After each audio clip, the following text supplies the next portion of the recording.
और चलिए सीधे रुक करेंगे बड़ी खबर की ओर। तो वहीं जेपी नड्डा के आवास पर बड़ी बैठक हुई है। आपको बता दें यूपी उपचुनाव को लेकर मंथन किया गया। दिल्ली में ये बड़ी बैठक का आयोजन किया गया था। यूपी में 10 सीटों पर उपचुनाव होना है, इसको लेकर मंथन जेपी नड्डा के आवास पर किया गया।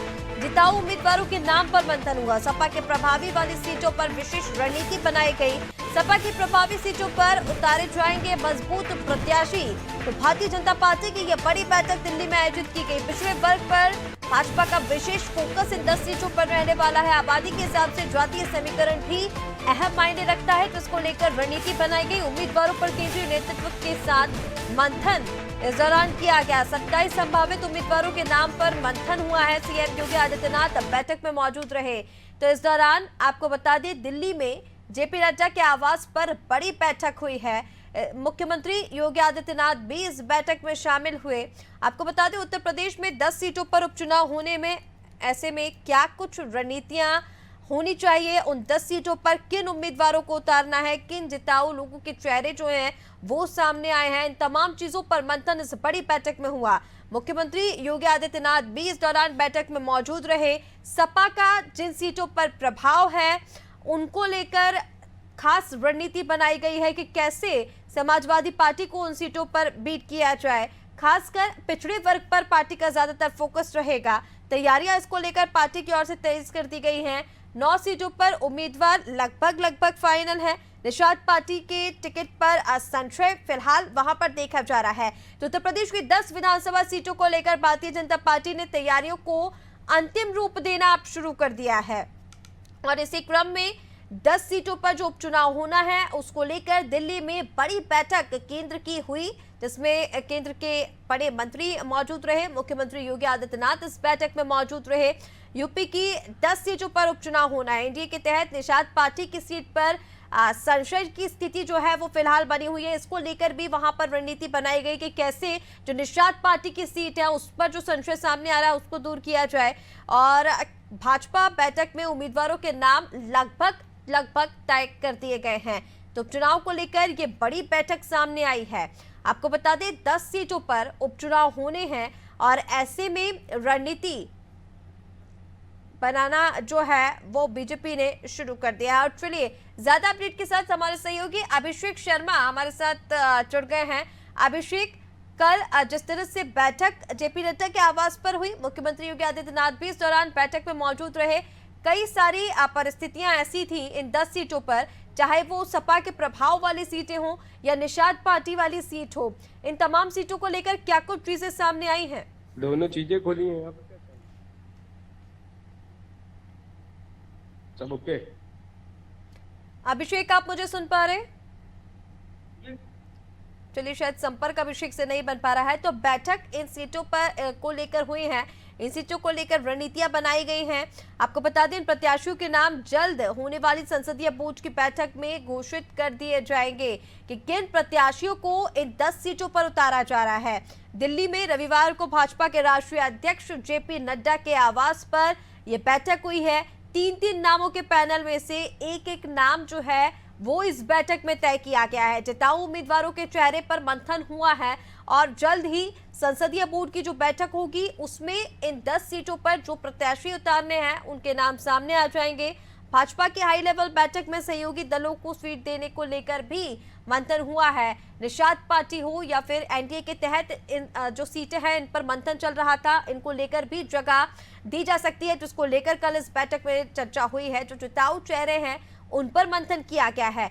अभी केवल मीरापुर सीट ही राष्ट्रीय लोकदल को देने पर सहमति बन रही है और जल्द ही जो संसदीय बोर्ड की अगली बैठक होगी उसमें इन 10 सीटों पर जिन प्रत्याशियों को चुना गया है बोर्ड की तरफ से बैठक में उनके नाम सामने आ जाएंगे। आपको बता दें निषाद पार्टी को लेकर भी संशय बना हुआ है कि निषाद पार्टी को कोई भी सीट देने पर क्या परिस्थितियां वहां पर बनेंगी, किस परिस्थितियों में उस सीट को निषाद पार्टी को दिया जाएगा, इसको लेकर भी बड़ा मंथन हुआ है। इसका फैसला केंद्रीय गृह मंत्री अमित शाह पर छोड़ दिया गया है कि निषाद पार्टी की सीट को लेकर जो संशय है उस सीट का क्या करना है, क्या वो सीट निषाद पार्टी को जाएगी। इसके साथ ही समाजवादी पार्टी का जिन सीटों पर प्रभाव है, ज्यादा प्रभाव सपा जिन सीटों पर रखती है, क्योंकि पिछले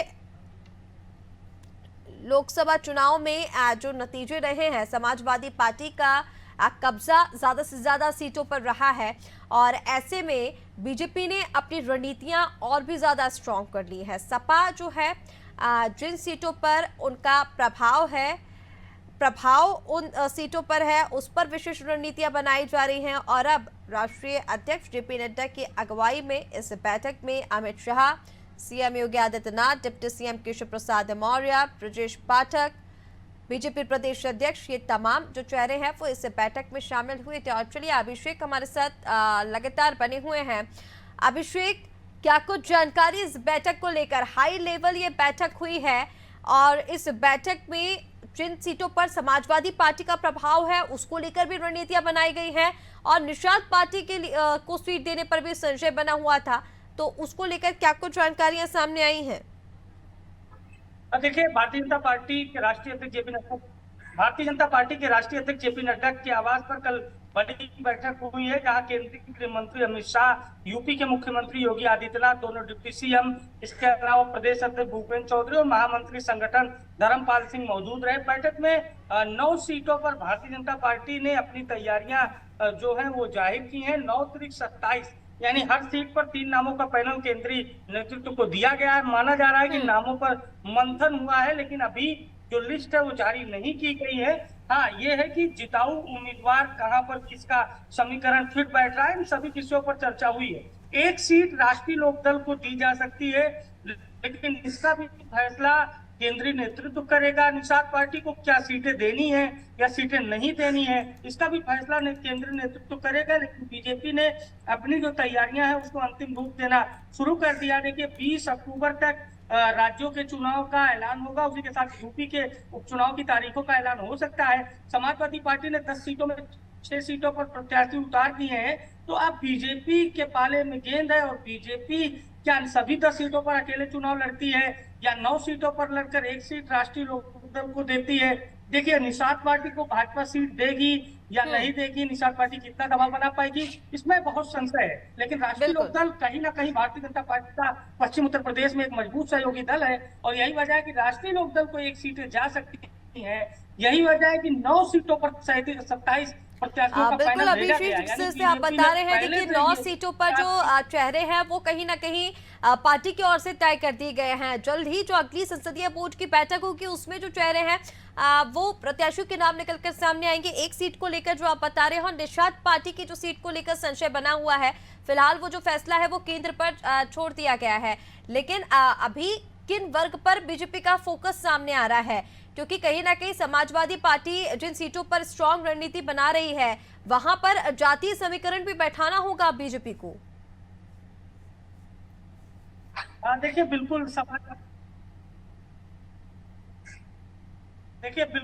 समाजवादी पार्टी ने रणनीति बनाई है। समाजवादी पार्टी का जो पीडीए समीकरण है वो बेहद मजबूत है और पीडीए समीकरण ने ही लोकसभा के चुनाव में भारतीय जनता पार्टी को पछाड़ने का काम किया। खासकर उत्तर प्रदेश में 66 सीटों से भारतीय जनता पार्टी 35 सीटों पर आ गई। तो ऐसे में मैनपुरी की करहल सीट, मुरादाबाद की कुंदुरकी सीट, इसके अलावा कानपुर की शीशा मऊ और अगर बात की जाए पूर्वांचल की तो अंबेडकर नगर की कटेरी और अयोध्या की मिल्कीपुर, कुछ ऐसी सीटें हैं समाजवादी पार्टी डोमिनेट कर रही है और बीजेपी बैकफुट पर नजर आ रही है। लेकिन अब कैसे भारतीय जनता पार्टी पलटवार करेगी, कैसे अपनी रणनीतियों के सहारे जो मिशन 10 क्लीन स्वीप का नारा दिया उसको पूरा करेगी, ये तमाम सवाल हैं जिसका जवाब उपचुनाव के परिणाम देंगे। लेकिन माना यह जा रहा है कि लोकसभा चुनाव की तरह ही उपचुनाव में भाजपा पिछड़े ना, इसके लिए भारतीय जनता पार्टी का केंद्रीय नेतृत्व मंथन कर रहा है। 2027 में राज्य में चुनाव होने हैं, तो ऐसे में उपचुनाव के जो परिणाम है वो बेहद अहम हो जाते हैं। बिल्कुल अभिषेक, देखिए जो भी, क्योंकि लोकसभा के चुनाव के जो परिणाम आए हैं और उसके बाद उपचुनाव के जो परिणाम आएंगे वो बेहद अहम हैं और इन 10 सीटों को लेकर बड़ी बैठक बीजेपी की ओर से की गई है। देखना होगा कि किन प्रत्याशियों के नाम सामने आते हैं। जैसा आपने बताया था कि 3-3 का पैनल बनाया गया हर एक सीट को लेकर और लगभग 9 सीटों पर प्रत्याशियों के जो नाम है वो तय कर दिए गए हैं। बहुत जल्द ये जो नाम है प्रत्याशियों के वो भी सामने आएंगे। फिलहाल आपका जानकारी साझा करने के लिए शुक्रिया, आप बने रहिए हमारे साथ, आगे आपसे और भी अपडेट लेंगे। फिलहाल जेपी नड्डा के आवास पर ये बड़ी बैठक रविवार को हुई है, जिसमें मुख्यमंत्री योगी आदित्यनाथ, डिप्टी सीएम केशव प्रसाद मौर्य, ब्रजेश पाठक और इसी के साथ ही बीजेपी प्रदेश मंत्री भी इस दौरान मौजूद रहे हैं और तमाम इन 10 सीटों पर जिन पर उपचुनाव होने हैं उन पर चर्चा जो है वो इस बैठक में की गई है।